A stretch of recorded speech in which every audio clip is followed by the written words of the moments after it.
Greetings and welcome to the adventures of the Big Blue Motorbike Dog and friends. So I've got a script of what I wanted to talk about today, but I'm not going to follow it very closely. I figured just me talking my way through it might be a little bit more organic and a little easier to understand. I wanted to cover 8 things that motorcyclists do and describe the possible reasons why.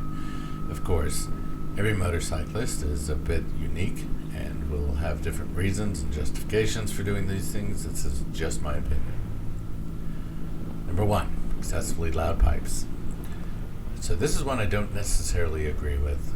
The idea behind it is that if a rider has a super asshat loud motorcycle, that other people on the road will notice them. And although this does work on occasion to attract attention, it's usually from people who are looking for motorcycles anyways, i.e. other riders just happening to be driving their cars.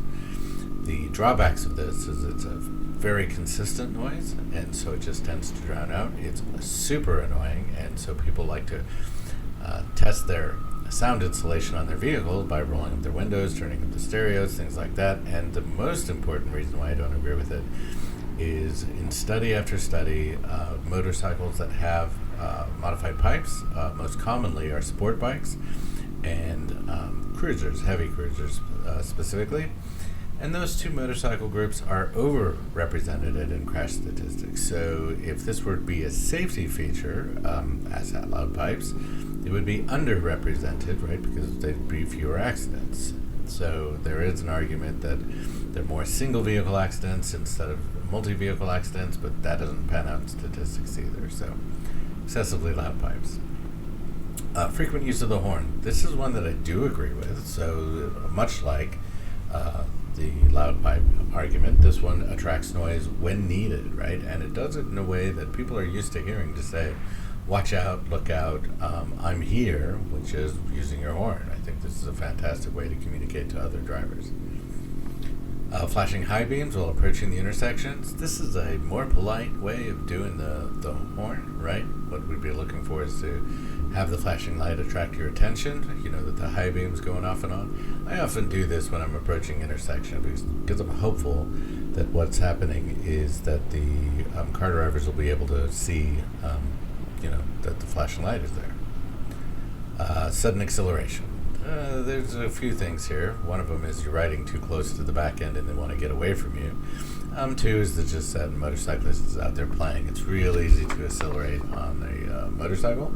It's low weight, high horsepower in terms of weight to horsepower ratio, so it's just a lot of fun. The sudden swerve is a result of usually debris being in the road, or somebody on a motorcycle being checked out for a little bit. Hopefully that's not the case, but most often it's debris in the road and doing something to get out of the way of that.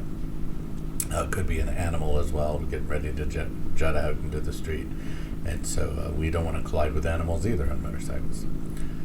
Hard braking, so motorcycles can brake a lot more efficiently than cars can.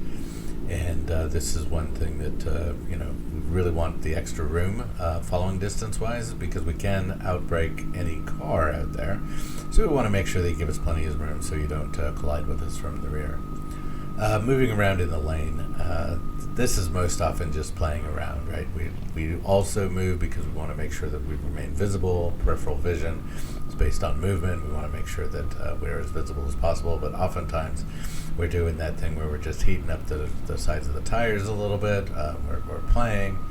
We're just having a fun time. And then riding with our lights on. And this is actually a legal reason. All motorcycles made after a certain year need to have their lights on. And so the manufacturers make it so you cannot turn the lights off. And that's just how it goes.